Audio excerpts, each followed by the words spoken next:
Good morning, students. Today we will see about some basic concepts of chemistry. What are the fundamental things we should know about our subject, that is our chemistry? Okay, so the science and chemistry, the fundamental of life. The we can say that science, and in science chemistry is basically the fundamental of life. We can say कि अपने जो living organism है, body के अंदर जो भी reaction होता है, it is one type of chemical reactions only. If you think के what you can say digestion जो प्रोसेस है अपने बॉडी में हो रहा है, that is a chemical process. Even जो फूड अपने ले रहे हैं, सबसे पहले रिएक्शन होता है एमाइलाइज के साथ माउथ में. Even respiration also, the oxygen we are taking in, carbon dioxide we are removing out, throwing out. Okay, so all these are an example of chemical reactions. Okay, so the science and chemistry can be said that it is the fundamental of life. So let us see what do you mean by science and what is chemistry. Man has always been curious about the changes taking place in the surrounding, and this curiosity led him to study, observe, and experiment with the changes taking place. Okay, तो पहले क्या होता था कि इंसान देख रहा है कि एनवायरनमेंट में चेंजेस आ रहे हैं. ओके, जो भी चेंजेस आ रहे हैं उसके आसपास उसको उसने नोटिस किया. ओके, फिर मैन के अंदर क्यूरियोसिटी आया कि ये कैसे हो रहा है, क्यों हो रहा है. उसने ऑब्जर्व करना स्टार्ट किया एंड उसके बेसिस पे कंक्लूजन डिराइव किया कि ये हो रहा है तो इसका रीज़न ये हो सकता है. ओके, तो एक्सपेरिमेंट्स ऑब्जर्व करने लगा एंड उसके बाद उसके ऊपर एक्सपेरिमेंट करने लगा एंड उसके बेसिस पे इंफॉर्मेशन इकट्ठा करने लगा. Okay, so when these observations are systematically arranged, it is called science. So science is basically the study of nature.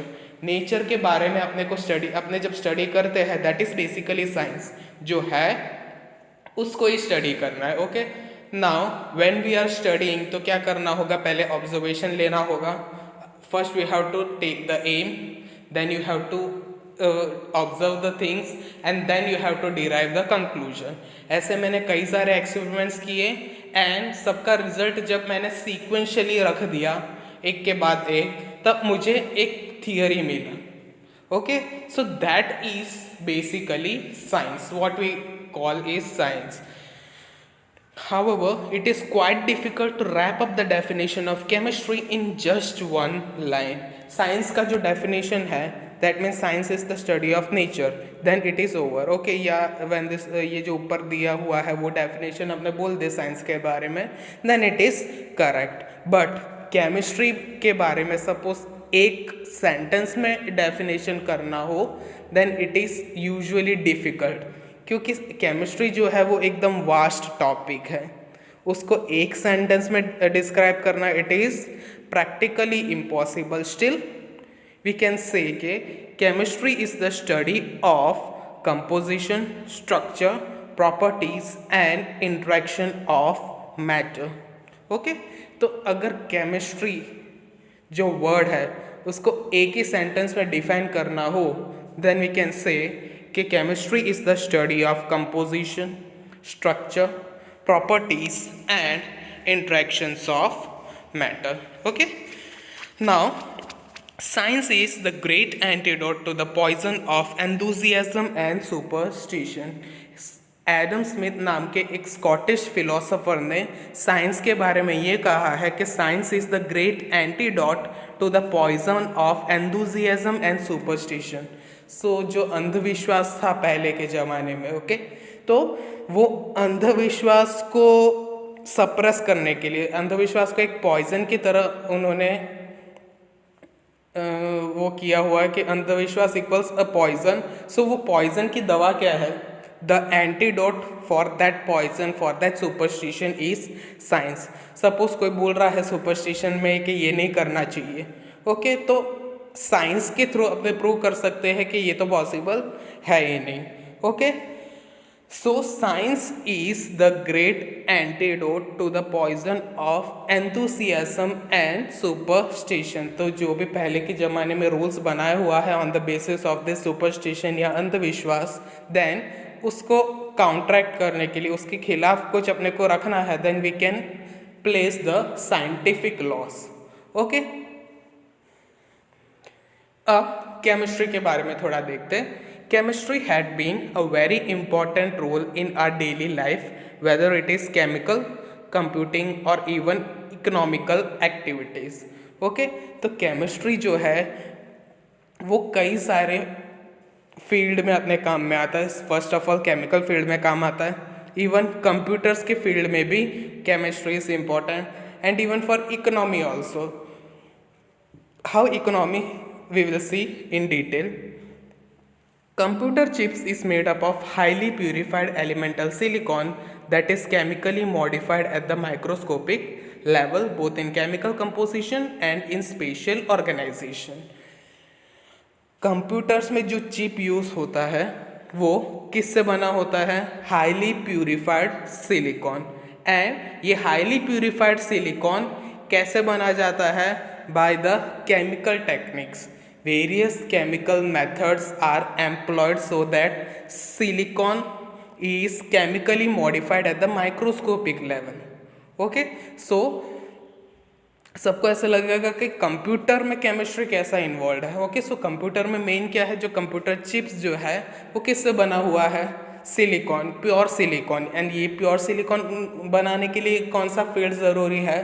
We should know the chemistry so that we can modify the silicon at the microscopic level and remove the impurities. तो जो normal silicon है उसके chemical composition में changes लाके अपने उसको pure silicon में convert कर सकते हैं.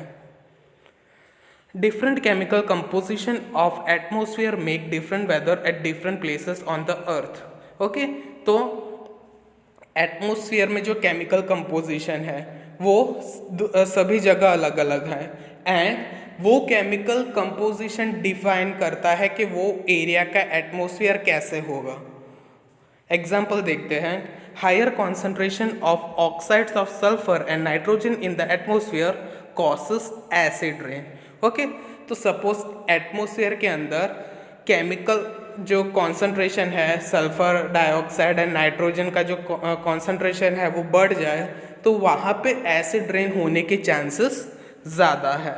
Okay, similarly greenhouse gases lead to extreme weather events such as drought, flooding, high wind and storm. Okay, so जहाँ पे ग्रीन गैसेस जो है उसका कॉन्सेंट्रेशन ज़्यादा है तो वो एरिया में कुछ भी हो सकता है, सच एज ड्रॉट हो सकता है या फ्लडिंग हो सकती है, हाई विंड या स्टॉर्म हो सकता है, depends upon the concentration of green gases. तो एटमॉस्फेयर का जो केमिकल कंपोजिशन है उसके बेसिस पे वो एरिया का वेदर डिसाइड होता है.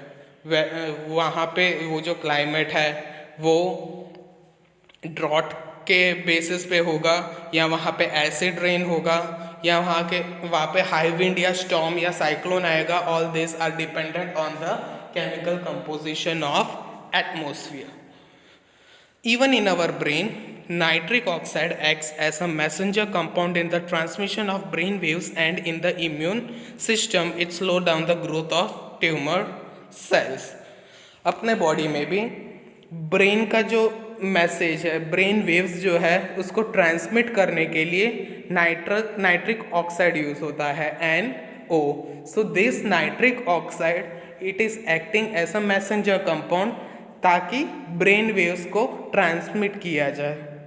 ओके, एंड वो इम्यून सिस्टम को भी स्लो डाउन कर देता है. It slows down the growth of tumour cells also. Immune system में वो अफेक्ट करके सपोज अपने बॉडी के अंदर कोई कैंसरस ट्यूमर आ रहा हो, डेवलप हो रहा हो, then also this nitric oxide is use to suppress the growth of tumours. Okay, तो यू कैन सी कि chemistry is very much useful in how many fields. In computational field, computers also, you can see the effect of chemistry. You can see the effect of chemistry in the atmospheric also. You can also see the changes occurring in our own body due to the chemical reactions. Now what is the contribution of chemistry to the economy? अपने देश के economy में chemistry का क्या योगदान है? Chemistry plays an important role in the field of economic condition of our country by having its role in various industrial processes like manufacturing chemical fertilizers, urea, ammonium sulfate, etc., which helps in the production of crops. Okay तो India is an agrarian country, वो सबको पता है. Okay so यहाँ पे agriculture mostly होता है. Now for the farming farmers need various fertilisers and pesticide. तो ये जो फर्टिलाइजर्स है, पेस्टिसाइड्स है, वो सब कौन से इंडस्ट्री प्रोड्यूस करता है? All this are produce by the chemical industries. Okay तो एल्युमिनियम सल्फेट है, यूरिया जो है, this are the chemical fertilisers, they all are synthesised in the chemical laboratory. So chemical industries ये सब प्रोड्यूस करता है, जिसके वजह से production of crops it increases. And when the crop production increases what will happen? Economy जो है, Indian economy जो है वो बढ़ेगा. Okay Alkalis, acids, salts, dyes are important in the synthesis of various chemical compounds and products of commercial value. तो ये जो acid है, एल्कली है, सॉल्ट है, डाई है, ये सारे जो केमिकल्स है वो दूसरे केमिकल्स बनाने में काम आते हैं जो इकोनॉमिकली इम्पॉर्टेंट हैं एंड जिसका कोई कॉमर्शियल वैल्यू है. सपोज अपने drugs, soap, detergent, metals, alloys, various organic and inorganic compounds, ये सब बनाने के लिए we need chemicals, and with the help of these chemicals we can produce all this, which is making a contribution to the economy of our country. अपने now chemistry for our domestic use, daily domestic use. Okay, so our day to day life, what is the use of chemistry in our day to day life? Preservatives like sodium benzoate and sodium metabisulfate for preservation of food and checking its wastage. So various types of preservatives are prepared by chemistry. Okay, तो अपने जो preservatives food में add करते हैं, we can say कि sodium benzoate है, sodium bicarbonate है. Okay otherwise this vinegar, you are adding the preservative vinegar is also a chemical compound. Vinegar is dilute acetic acid. तो मोस्टली जो food preservatives है that all are chemical products.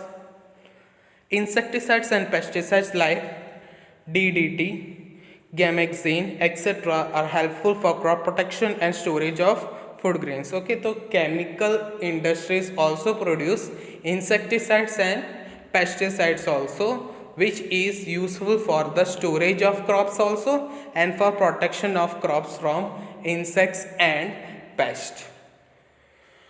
Products of domestic consumption like soap, cosmetics, oil, perfumes, etc. are outcomes of chemical synthesis. Okay, तो ये जो products है वो सब भी chemical process के वजह से बनता है.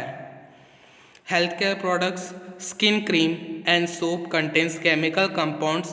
Similarly, disinfectants and germicides also contain chemical compounds. तो अपना जो स्किन क्रीम है या सोप है या हेल्थ केयर प्रोडक्ट्स है, इवन डिसइंफेक्टेंट्स अपने जो साफ़ करने के लिए यूज़ करते हैं for cleaning purposes, all that सब में केमिकल्स प्रेजेंट है and this are all coming under chemistry, जो अपने रोज डे टू डे लाइफ में यूज़ करते हैं. Now next topic is what is matter. Matter का मतलब क्या है? Anything that occupies space and has mass, that is called matter. Anything that occupies, possesses mass and can be felt by one or more of our senses is matter. तो matter का जो general definition वो क्या है? Matter is anything that possess mass and occupies space.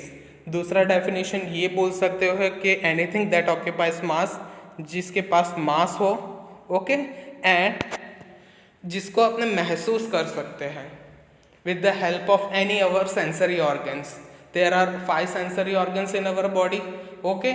तो उसके मदद से अपने उसको महसूस कर सकते हैं, then we can say कि it is matter. Examples of matter are air, water, living things, metals, books, table, chalk, etc. Now, what is the classification and properties of matter?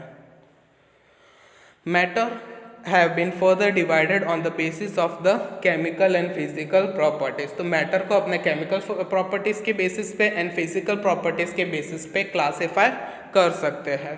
Now, first is on the basis of the physical property. Matters can be classified into solid, liquid and gas. On the basis of chemical property, it is divided into pure substances and mixture. Now physical properties and chemical properties में क्या difference है? Different kind of matter around us have several characteristics which when used in combination adequately describe a kind of matter. Therefore, chemists broadly divided the properties of matter into two types, namely physical and chemical properties. तो अपने आसपास में जो भी material है that is matter, okay, तो उसको classify करना जब ज़रूरी बना तब साइंटिस्ट ने क्या किया, उसका क्लासिफिकेशन किया on the basis of the physical and chemical properties. तो फिजिकल प्रॉपर्टीज़ में क्या ध्यान रखना है, कौन सा प्रॉपर्टीज़ ध्यान रखना है, एंड केमिकल प्रॉपर्टीज़ में कौन सा प्रॉपर्टीज़ आता है वो देखते. Physical properties are those properties which can be measured or observed without the change in identity or composition of the substance. Okay, तो फिजिकल प्रॉपर्टी का मतलब ये है कि वो अपने मेजर कर सकते हैं या देख सकते हैं वो प्रॉपर्टीज़ को बिना वो मैटर को, उसका जो आइडेंटिटी या कंपोजिशन है, मैटर का जो आइडेंटिटी या कंपोजिशन है उसको चेंज किए बिना अपने डायरेक्टली देख सकते हैं कि ये इसका प्रॉपर्टी है, that is known as physical property. Example क्या है कि taste, colour, melting point, boiling point, density, ये सब जो क्वांटिटीज़ है वो अपने यानी देख के ही वो पता चल जाएगा या कोई टेस्ट करने से, उसमें कोई केमिकल चेंजेस नहीं आ रहा मैटर में. सपोज मैं बॉइलिंग पॉइंट चेक कर रहा हूँ या मेल्टिंग पॉइंट चेक कर रहा हूँ तो भी वो मैटर का कोई केमिकल कंपोजिशन चेंज नहीं हो रहा. कलर देखने से भी वो उसका कोई केमिकल कंपोजिशन चेंज नहीं हो रहा, या even bye testing also the chemical composition of that particular matter is not undergoing any particular change. Now what comes under the chemical properties? Chemical properties are those properties which can be measured only by a chemical reaction. तो chemical properties तभी अपने measure कर सकते हैं जब कोई chemical reaction हो रहा हो. It cannot be observed by touching or viewing the substance. सिर्फ देखने से या उसको अड़ने से उसका chemical property अपने को पता नहीं चलेगा. Example acidity, basicity, combustibility, reactivity etcetera. तो ये सारी जो प्रॉपर्टीज़ है वो देखने से, मुझे कोई मैटर को देखने से पता नहीं चलेगा कि ये रिएक्टिव है कि नहीं. ओके, तो सबसे पहले मुझे उसका रिएक्शन करना होगा तभी मुझे पता चलेगा कि ये रिएक्टिव है कि नहीं. Okay, so the chemical properties cannot be determined on the basis of the touching or viewing the substances. Okay, for that I have to perform the chemical reactions. Now SI unit के बारे में बात करते हैं, international system of units. There are basically 7 fundamental scientific quantities और base units. तो कौन कौन से बेस यूनिट होते हैं, कौन सा बेस फिजिकल क्वांटिटी है?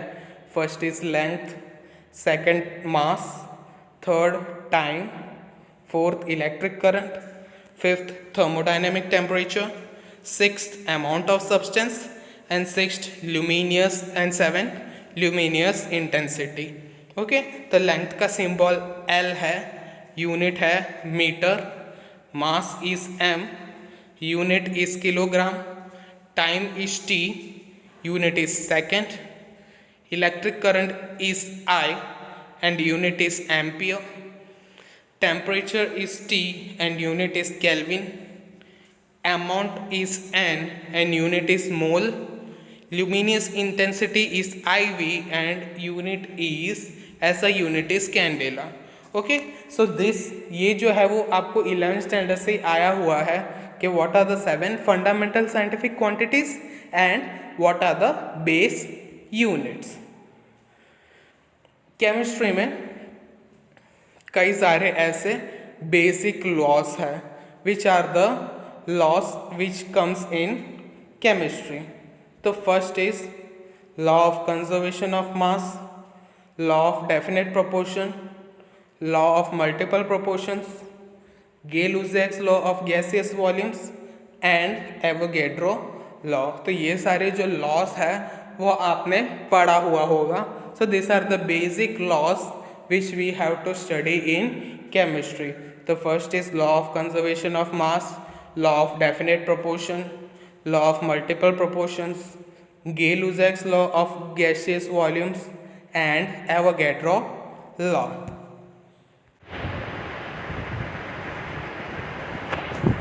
Now let us see what are the laws and postulates of chemistry.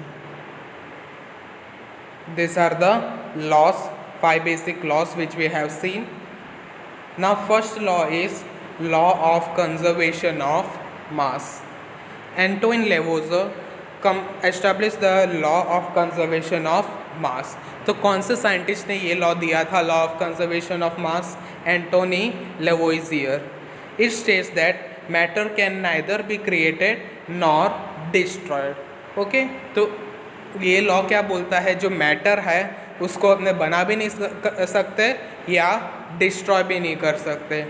In other words we can say that during any physical और chemical change the total mass of the reactant is equal to the total mass of the product. Okay, तो law of conservation of mass it was given by the scientist Antoine Lavoisier. तो Lavoisier ने ऐसे बोला था कि matter जो है वो कभी क्रिएट भी नहीं होगा या कभी डिस्ट्रॉय भी नहीं होगा। इसका मतलब ये है कि जब भी रिएक्शन प्रोसीड होता है तो जितना मैटर रिएक्टेंट का होगा, जितना मास रिएक्टेंट का है उतना ही मास प्रोडक्ट बनना चाहिए। Okay, so the total mass of the reactant is equal to the total mass of the product. तो ये लॉ की वजह से अपने इक्वेशन को बैलेंस करते हैं। Okay, so you know the reason for balancing the equation. What do you mean by balancing the equation? जो लेफ्ट हैंड साइड पे जो रिएक्टेंस है उतने ही एलिमेंट्स राइट हैंड साइड के प्रोडक्ट्स में आने चाहिए।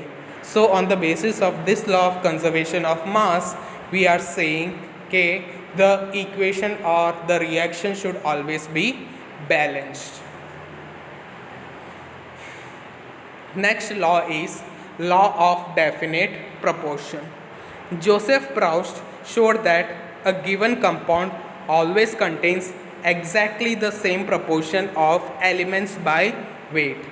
Now second law जो है that is law of definite proportion and ये जो law है वो साइंटिस्ट जोसेफ प्राउस्ट ने दिया हुआ है। उन्होंने ये बोला है कि कोई भी कंपाउंड हो XYZ कंपाउंड, उसके अंदर जो एलिमेंट्स है उसका रेशियो सेम होना चाहिए। एग्जाम्पल वाटर H2O, वाटर कहीं पे भी बना हो लेकिन उसके अंदर 2 हाइड्रोजन होने चाहिए एंड 1 ऑक्सीजन होना चाहिए।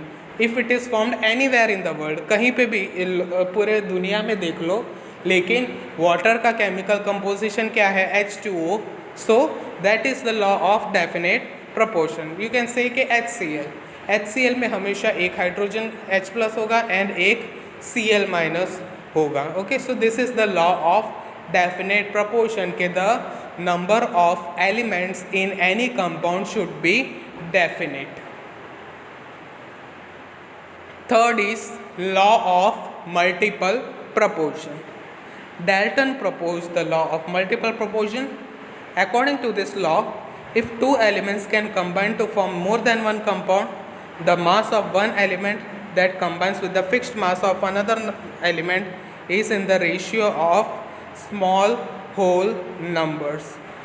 Now law of multiple proportion जो law है वो किसने दिया हुआ है? डाल्टन नाम के साइंटिस्ट ने. Now according to this law, ये लॉ क्या बोल रहा है कि अगर दो एलिमेंट्स कंबाइन हो के एक से ज़्यादा कंपाउंड बना सकता है. ओके, सपोज दो एलिमेंट है एंड उसके कॉम्बिनेशन से एक से ज़्यादा कंपाउंड बन सकता है, then the mass of one element that combines with the fixed mass of another element is in the ratio of small whole numbers. तो दूसरा जो एलिमेंट है उसको सपोज फिक्स किया जाए कि इसका कॉन्सेंट्रेशन इतना ही होगा, देन तो फर्स्ट जो एलिमेंट है उसका कॉन्सेंट्रेशन चेंज होगा on the basis of various ratio कि इतने रेशियो में ये होना चाहिए तब ये कंपाउंड बनेगा, इतने रेशियो में सपोज ये नहीं है तो फिर वो कंपाउंड नहीं बनेगा, उसके बदले दूसरा कंपाउंड बनेगा. ओके, तो लेट अस टेक के hydrogen and oxygen. Okay, hydrogen and oxygen मैंने लिया. अगर मैंने हाइड्रोजन 2 लिया, ओके, हाइड्रोजन 2 लिया एंड ऑक्सीजन के एक मॉलिक्यूल लिया, एक एटम लिया, then it will form H2O. But मैंने हाइड्रोजन भी 2 लिया एंड ऑक्सीजन भी 2 लिया. ओके, तो यहाँ पे मैंने क्या किया? I have done multiple proportion change कर दिया है. Then the product formed is H2O2, hydrogen peroxide. Okay, तो ये जो थियरी है ये कौन से साइंटिस्ट ने दिया था? The law of multiple proportion was given by the Dalton. Gay-Lussac's law of gaseous volumes. When gases combine or are produced in a chemical reaction, they do so in a simple ratio by volume, provided that all the gas are at same temperature and pressure. जब भी gas combine होते, Gay-Lussac's law for gaseous volumes means ये जो law है वो scientist Gay-Lussac ने दिया है. उन्होंने ये कहा कि जब भी दो गैस एक दूसरे के साथ कंबाइन होते हैं with the help of chemical reaction, then वो भी रेशियो के हिसाब से ही एक दूसरे के साथ अटैच होते हैं. एंड वो किसके बेसिस पे डिटरमाइंड होगा? जब भी रिएक्शन का टेम्परेचर एंड प्रेशर दोनों मेंटेन हो. ओके, तो सपोज एक रिएक्शन प्रोसीड हो रहा है, वो reaction 100 degree Celsius and 1 atmospheric pressure पे हो रहा हो, तो मुझे वो प्रोडक्ट बनाना है, then I have to provide that 100 degree Celsius and 1 atmospheric pressure. तो वो जो रिएक्शन कंडीशन है टेम्परेचर एंड प्रेशर का वो मुझे प्रोवाइड करना ही होगा, अदरवाइज वो दोनों गैस मिक्स नहीं होंगे. Next is Avogadro law. At the same temperature and pressure, equal volume of gas contains equal number of molecules. Avogadro नाम के साइंटिस्ट ने एक लॉ दिया है कि भले कोई भी गैस हो, okay, XYZ gas, you can से के N2 गैस है, H2 गैस है, O2 गैस है, तीनों अलग अलग गैस है, लेकिन अगर तीनों का टेम्परेचर एंड प्रेशर दोनों सेम रखा जाए, ओके, तो it is at room temperature and at 1 atmospheric pressure. तो सपोज मैंने तीनों का वॉल्यूम सेम लिया हो तो उसके अंदर जो मॉलिक्यूल्स होंगे वो भी सेम ही होंगे. ओके, तो इतने नंबर्स, एवोगैड्रो नंबर आपको पता है 6.023 वाला जो है into 10⁻²7, that is the number of molecules in any gaseous substance at any definite temperature and pressure. तो 3 गैस है, nitrogen gas, oxygen gas and hydrogen gas. तीनों को मैंने रूम टेम्परेचर पर रखा है एंड प्रेशर दिया है 1 एटमॉस्फेरिक प्रेशर.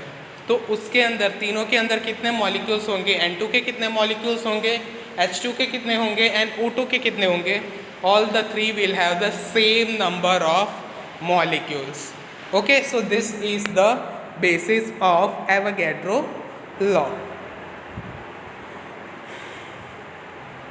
अब अपने डाल्टन के एटॉमिक थियरी के बारे में बात करते हैं. In 1808, Dalton published a new system of chemical philosophy in which he proposed the following. Dalton का जो एटॉमिक थियरी है वो कब पब्लिश हुआ, 1808 में.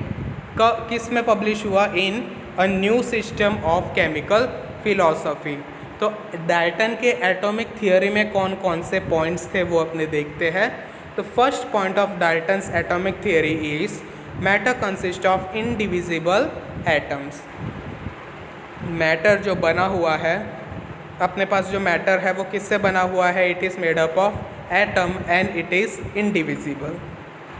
All the atoms of a given element have identical properties including identical mass. Atoms of different element differ in mass. एक element है, उसके जो सारे एटम हैं उसका प्रॉपर्टीज़ भी सेम होगा एंड मास भी सेम होगा.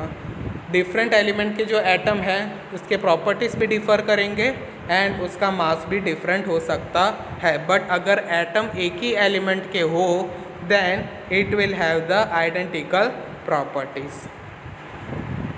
Compounds are formed when atoms of different elements combine in a fixed ratio.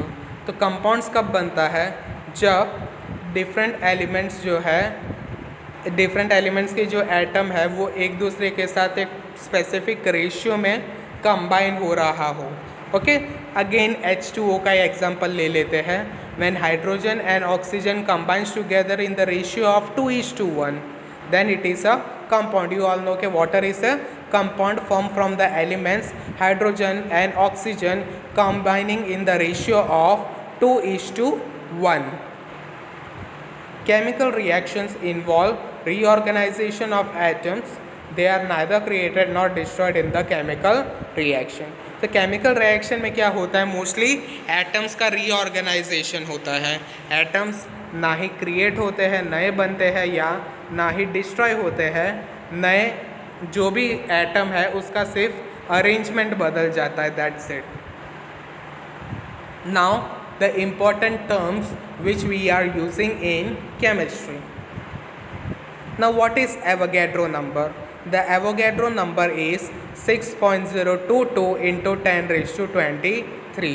तो Avogadro law ने क्या बोला हुआ है, Avogadro law states that the number of molecules in different gases at a definite temperature and pressure is same. तो कितने molecules होंगे, 6.022 into 10 raise to 23. इसको बोलते हैं एवोगैड्रो कांस्टेंट या Avogadro number.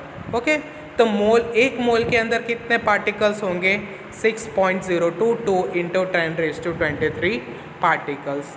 Now what is 1 mole?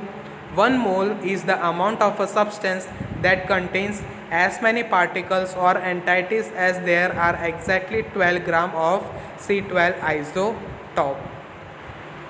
1 mole के अंदर कितने मॉलिक्यूल्स प्रेजेंट होंगे, कितने पार्टिकल्स प्रेजेंट होंगे. तो 1 mole मतलब उसके अंदर इतने पार्टिकल्स प्रेजेंट है जितना 12 ग्राम C12 आइसोटोप के अंदर प्रेजेंट है. ओके, तो कितना पार्टिकल प्रेजेंट है 12 ग्राम C12 आइसोटोप में, 6.022 इंटू 10 रेज़ टू 23 पार्टिकल्स. तो what is the definition of mole? 1 mole is the amount of substance that contains as many particles or entities as there are in the atoms in exactly 12 gram of C12 isotope. तो C12 12 ग्राम C12 isotope के अंदर जितने particles है उतने particles अगर दूसरे कोई element में प्रेजेंट है, then it is known as 1 mole of that element. The mass of 1 mole of any substance in gram is known as molar mass. Okay, so what is molar mass of any substance? The mass of 1 mole of any substance. कोई भी substance का 1 mole लिया and उसका mass calculate कर लिया, then it is called the molar mass. The molar mass in grams is numerically equal to the atomic or molecular or formula mass in U. तो molar mass जो है वो किसके equal में है? एटॉमिक मास या मॉलिक्यूलर मास या formula mass के इक्वल में हो सकता है numerically. Molarity is the number of moles of solute present in 1 liter of solution. Now what is the definition of molarity? It is the number of moles of solute dissolved in 1 liter of solution. Okay, तो एक litre solution के अंदर कितने mole solute present है, that is determined, that is known as molarity. What is molality?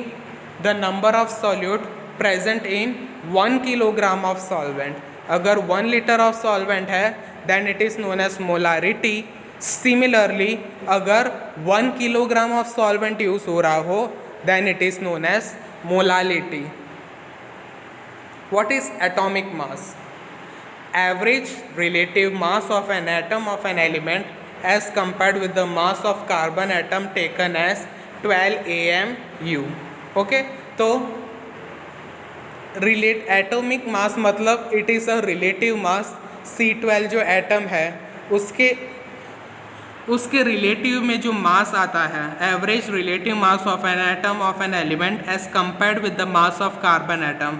एक element का mass है, उसका जो मास कार्बन एटम C12 जो एटम है उसके मास के साथ कंपेयर करोगे देन जो वैल्यू मिलेगा that is known as the atomic mass of your element. Now, if the atomic mass is expressed in gram, अगर atomic mass को ग्राम में लिखा जाता है then it is known as gram atomic mass. Now, what is molecular mass? Molecule के अंदर क्या present होता है? एटम. ओके, तो the sum of all the atomic mass present in the molecule. Molecule के अंदर जितने भी एटम्स प्रेजेंट है वो सारे एटम्स का जो एटॉमिक मास है उसका समेशन या एडिशन किया जाए then it will form the molecular mass. Now अगर मॉलिक्यूलर मास को ग्राम में मेंशन किया है, रिप्रेजेंट किया हो then it is known as gram molecular mass. Now what is formula mass? The sum of all the atomic mass of all atoms in the formula unit of any compound. अगर molecule में जो atoms present है उसका atomic mass combine किया जाए तो मुझे molecular mass मिलेगा. सिमिलरली फॉर्मूला जो यूनिट है, फॉर्मूला यूनिट में जो एटम्स प्रेजेंट है उसके एटॉमिक मास को जब मैं एडिशन करूँ then I will get the formula mass of that particular formula unit. Now let us see the various formulas which is useful in chemistry. So mass percentage of an element can be calculated by using this formula.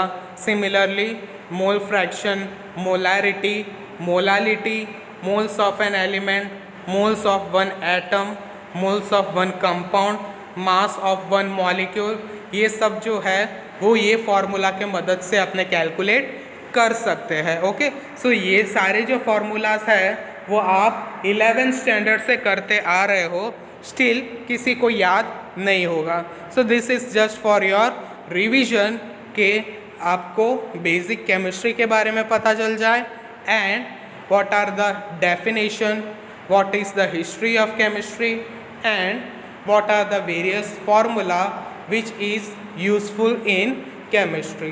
तो chemistry जो है वो कौन से field में important है? It is mostly useful in every field, even in computers, even in our living body. Okay, so in the next lecture we will see another topic which is basic only but you should know. Okay, तो ये जो भी मैंने PPTs में समझाया हुआ है वो सब आप कई नोटबुक में लिख देना. ओके, तो you can have the notes also and this all are the basic things जो आपको 11th and 12th की बुक में से मिल जाएगा. Still if you refer this video lecture then you will know the basic stuff. Chemistry का पूरा तो नहीं पता चलेगा लेकिन केमिस्ट्री क्या है एंड साइंस क्या है ये आपको पता चल जाएगा. ओके.